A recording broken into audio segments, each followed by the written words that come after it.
part of sanctuary did we see the 7 golden candlesticks?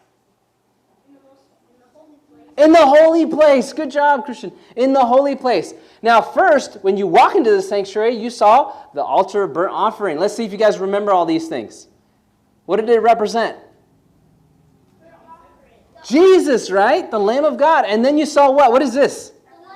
The laver, right? The laver we saw next. And then as we go into the sanctuary, what do we see on the right-hand side? The table of showbread. Good. So we're in the, what kind of place? The holy place. And we, of course, have 12 breads on the table of showbread. And then what do we see in the middle? The altar of incense. Stands for the prayers of the saints, right? And then we see, that's right, the 7-branch candlestick. And we'll see it here in just a moment as it turns the corner. Look at the incense go all the way up above the veil. All right, so what would he see? The 7 golden? That's right. And they're full of oil, and they radiate, and they illuminate the holy place. And this is where he sees, what he sees when he turns around. But he sees a voice, right? There's a voice. Of course, where did Jesus go after he was crucified? He went to the tomb, and after he rose from the tomb, where did he go? Heaven. And then he went to heaven, but where did he go? To the most holy place. Not yet. The holy place. The holy place. Hey, welcome, guys. How are you guys doing today? I'm glad to see all you guys. You guys brought some friends with you, didn't you? Oh, we'll be happy to come and join us when we ask for volunteers, and you can get a prize, okay? All right, so he goes into the holy place. Jesus goes into the holy place. And what the furniture we just saw in the holy place is where Jesus is at. In fact, in Hebrews it says, now this is the main point of the things we are saying. We have such a high priest. Who's our high priest?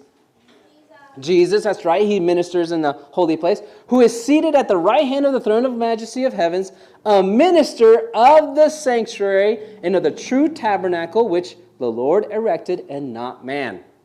Now, I need some help. You guys help me? Yeah. All right. I see Bubba's hand. But who's your friends around you? Braden, Andrew, Kylie. Braden? Braden? Who's the other? Braden, Andrew, Kylie. Okay. Braden, Andrew, and Kylie. I'm going to remember that because I need you guys up here. All right. So we have a high priest in the sanctuary, and John turns around and he sees a golden candlestick. Who's our high priest? Jesus. And he's in the holy place in this scene. He's in the holy place. So let's see who John sees next to the candlestick. And it says, and in the midst of the 7 candlesticks, one unto the Son of Man, one like unto the Son of Man. Who's the Son of Man? Jesus. That's right. So who does he see? He sees Jesus. He's clothed with a garment down to the foot and girt about the paps with a golden girdle. So let's see what he sees. I need a couple helpers, and I'm going to need probably an adult, too, to help me out. Can an adult come up here, help me out, and hold this for the children? Okay, I've got a picture here. All right. Can you hold that for me? Thank you. I got a picture here, and this picture's missing some things, right? It's missing a couple of things, right? So I drew the basis or the basic stuff that we're going to be seeing on Jesus in the book of Revelation. But you guys are going to help me fill it out, okay? Okay. All right. So here he has a robe, right? But he has something on his, what they call a girdle. What color was that girdle? A golden girdle. That's right. Can someone come up here? Let's say Braden. Was this Braden his name? Braden, come on up here. I want you to help me out here. Come on up here. All right. Since you got a golden shirt on, we picked you. It's a good color. All right, so what you're going to do, he's got a golden girdle, and you try to fill that in, okay? Fill that in as a golden girdle. There you go. Awesome. There you go. Is it coloring? A little bit.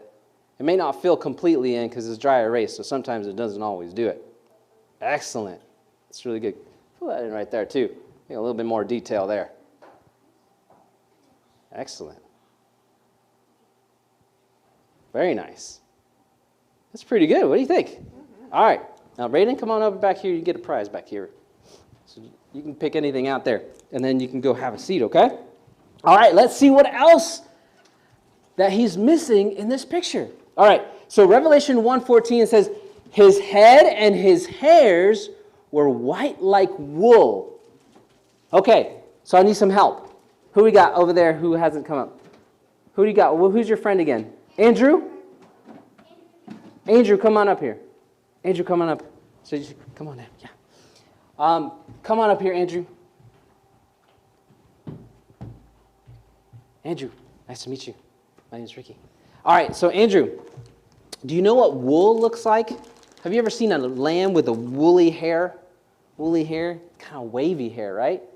So I want you to draw his hair. You can make it curly or long, you know? So draw his hair. Make his hair, okay?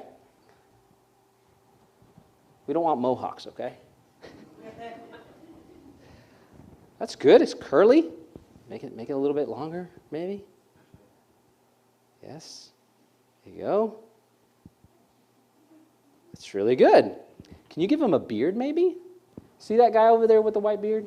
Can you make him look like that with a white beard? Because he's white. He's got white hair. He's probably got a white beard. There you go. Fill it in, maybe. There you go. Oh, perfect. That's a woolly beard right there. Yeah, you can fill it in, yeah. We're going to use dark. It's kind of gray.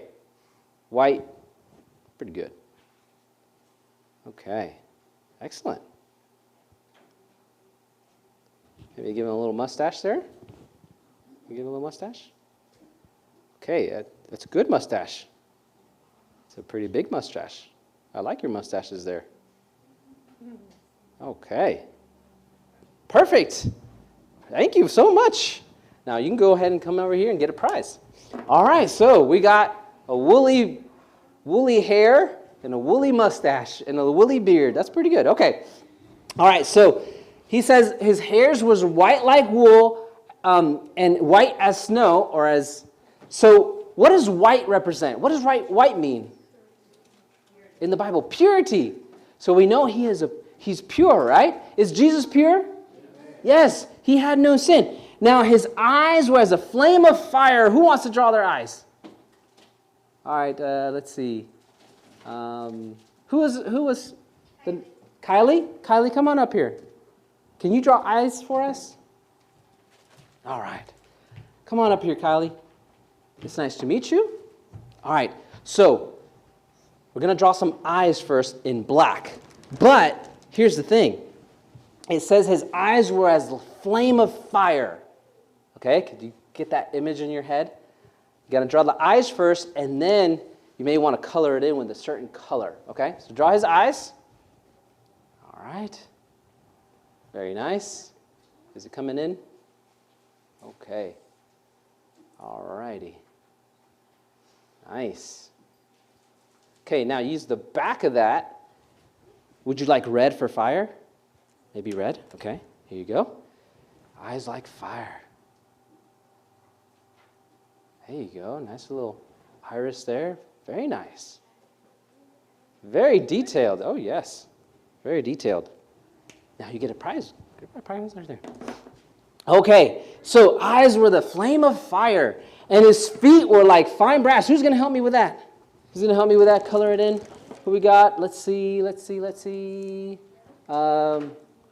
Moro, come on up here. Help me out. Okay, so brass. We're going to use brass. We're going to use brown, but it's more like a shiny brown versus this type of dark brown. So his feet were like brass. Come on up here. Be careful. All right, so we're going to color in his feet like brass. Okay, very nice.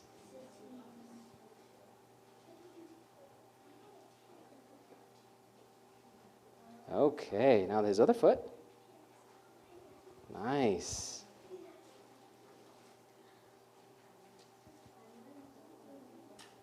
Okay. Thank you very much. You get a little prize back there if you'd like. All right. And his voice was the sound of many waters. I'm going to draw this one. He's going to have a voice of many waters. So we're just going to do kind of like this. Oh, our blue doesn't work. Let's try this one. Let's do an aqua.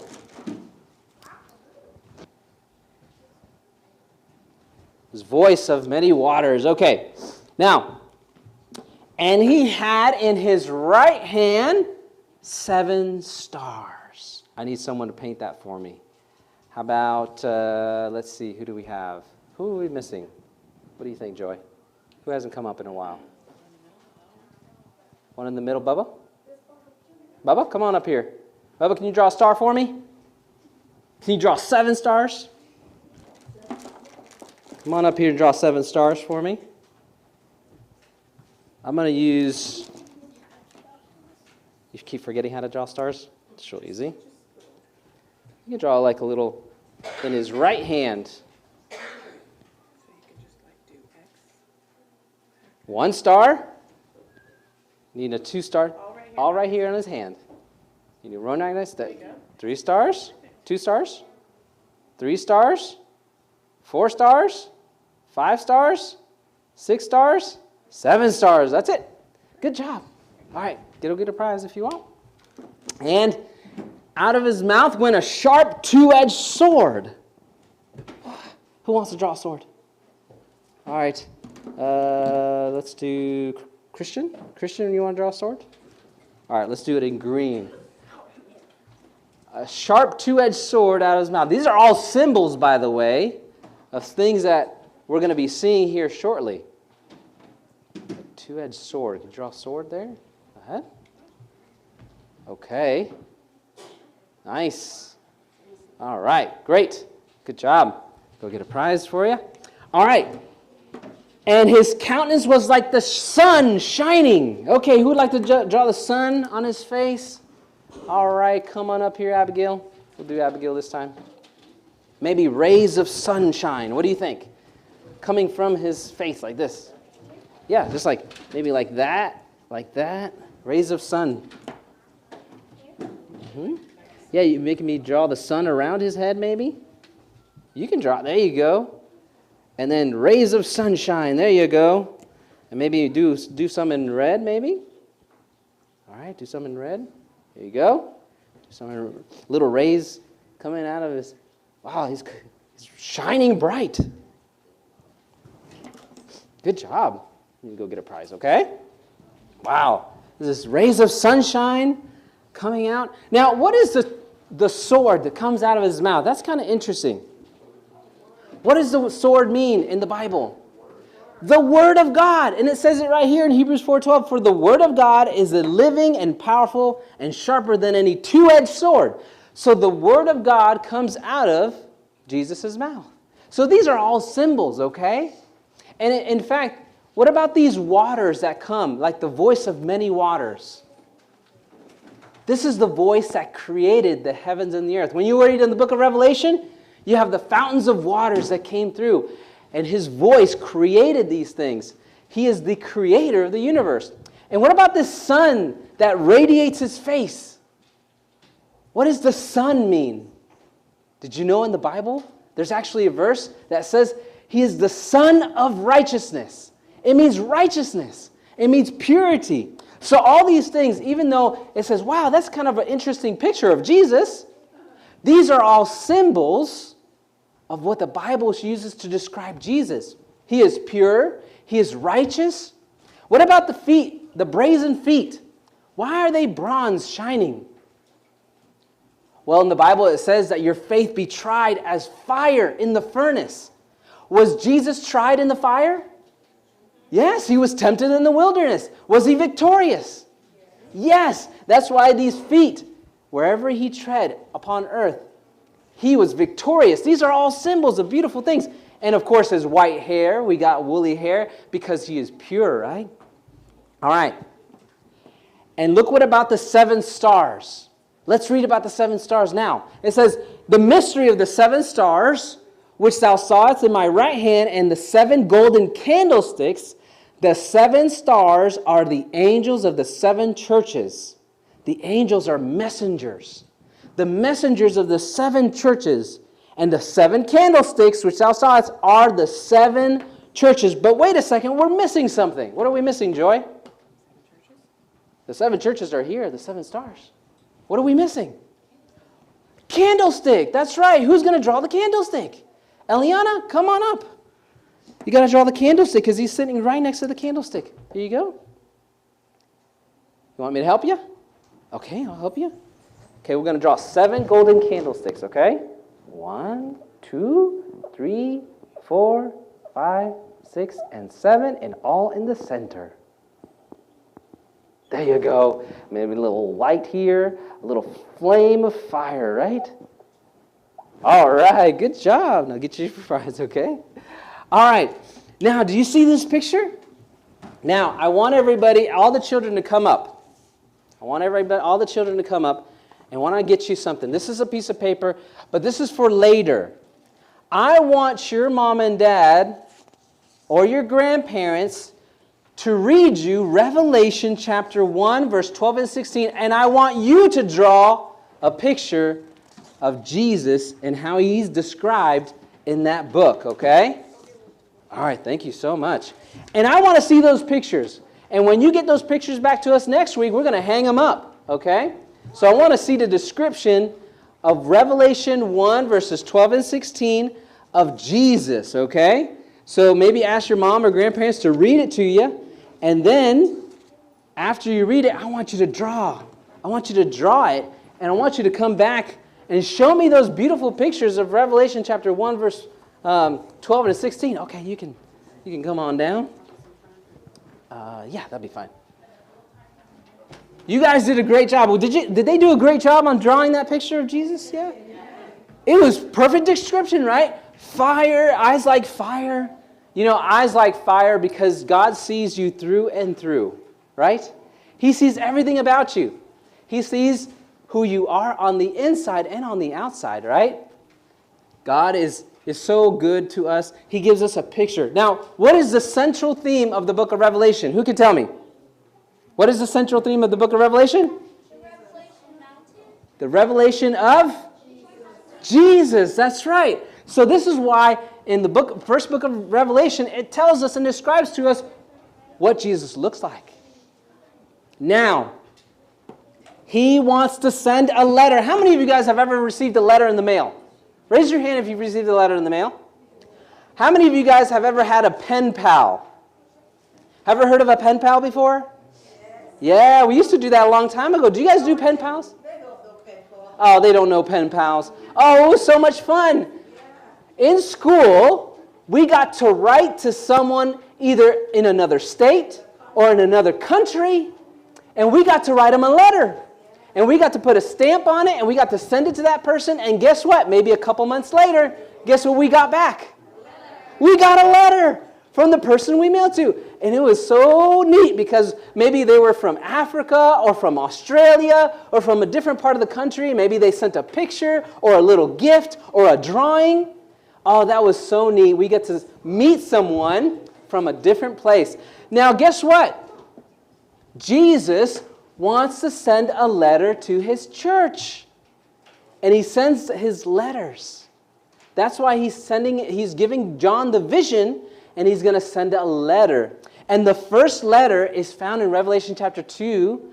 It's called the letter to the church of Ephesus. Ephesus. Now, I need your help, Isaac. Come on up here, Isaac. I need your help. I need your help, Isaac. Isaac, doesn't Isaac look good today? Yeah. Oh, he looks good every week, but he's got a nice suit on. Where'd you get this thing? I like it. I like it. All right, so I found this ancient letter. Nah, it's not ancient. But it looks ancient, doesn't it? Yeah. So this is the letter given to Ephesus. And guess what? Isaac's going to read it for us. Go ahead and read it. This is the ancient letter of Ephesus, given to the church of Ephesus during that time. All right, let me get you a microphone, okay? All right, go ahead. Unto the angels of the church of Ephesus write these things saith that he holdeth the 7 stars in his right hand, who walk in the midst of the 7 golden candlesticks. All right, come on up here, Isaac. So what did we just read? In this letter, the interesting thing about it is it begins with a description of who? Who does it begin with? Jesus.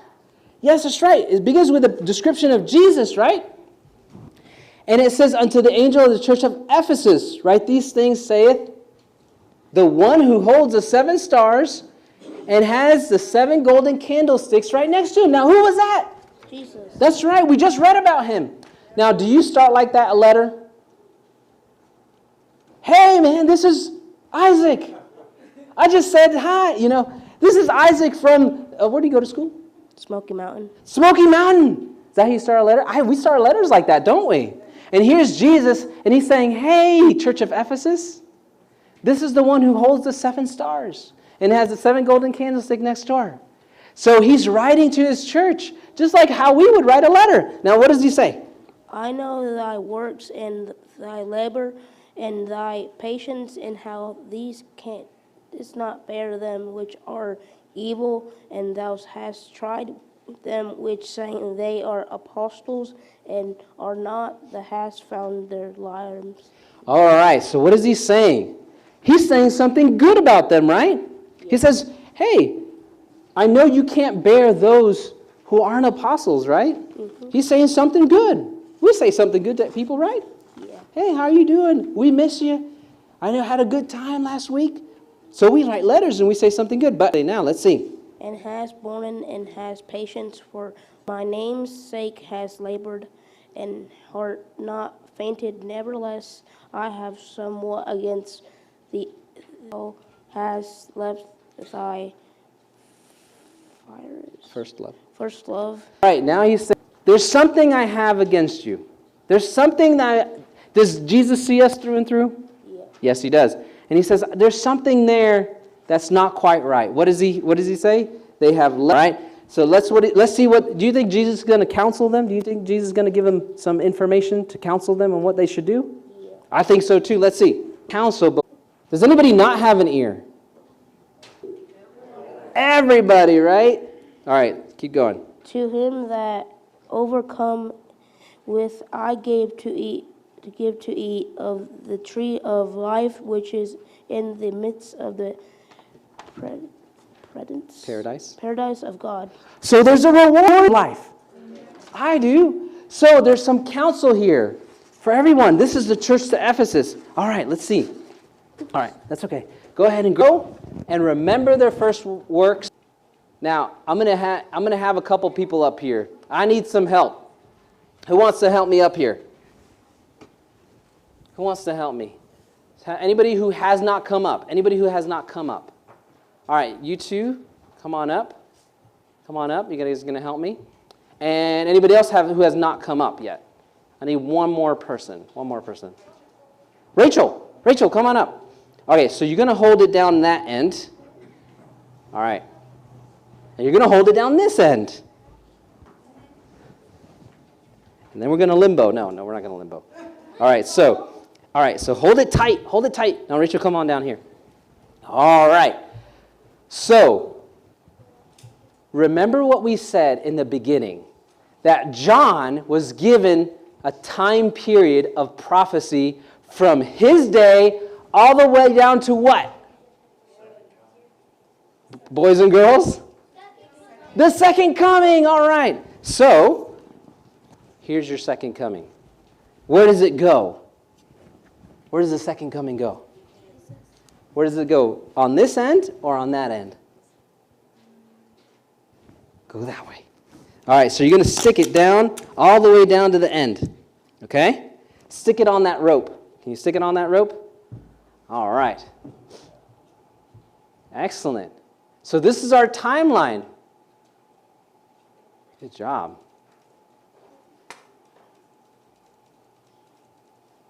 Doesn't have to be perfect, but there you go. Okay, now stay right there. Stay right there, Rachel. So make it nice and taut. So we got the second coming. What's at the beginning? What are we looking at? We're looking at John's time. So we're going to represent that with the cross, right? So 31 AD. So here's the cross. We're looking at John's day. And we're going to stick it down here on this end, okay? All right. Do you see that? Everybody see that? Yes. So this is the time prophecies of the book of Revelation. Now, there was a church. We just talked about it. What was the church? Ephesus. That's right. So Ephesus, does it go down here? Is that the first church or is it the last church? Oh, okay, the first church. So now we need to put Ephesus as the first church. There you go. All right. So we got our timeline. Okay, so we're going to add a couple of other things. Now, the Ephesus church, turn around and stand over here so everybody can see. So the Ephesus church went from 31 AD all the way down to 100 AD. Here you go. All right. There you go. I want you to stick that on there.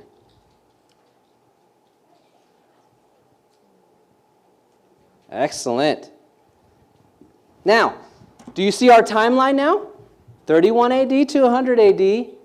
We got the church of Ephesus. Now, tell me, what's the next church? What's after 100 AD? What church came after 100 AD in the book of Revelation? What is it? What is it? Smyrna. That's right, Smyrna. So we got Smyrna. All right, that's the second church. And this is just going to be a preview for next week. But go ahead and tape Smyrna on there. And we'll study next week why the church of Smyrna lasted all the way down to 313 AD. So we're going to put that there. So go ahead and put that Smyrna on there. There you go. All right. Good job. Okay, do you see our timeline? All right. Hold it up nice and straight.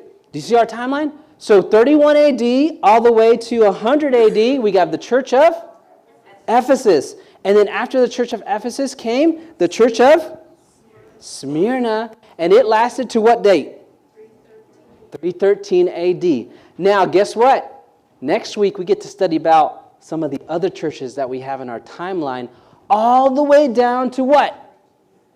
The second coming. The second coming. That's going to be awesome to see because we get to find out where we're at. So we're not in Ephesus, are we? No way. And we're definitely not in Smyrna. So we're going to get to see what church age we're at and then what the next event would be. Huh? Isn't that exciting? All right. Thank you, girls. You guys get to pick a prize from the box. Thank you so much. All right.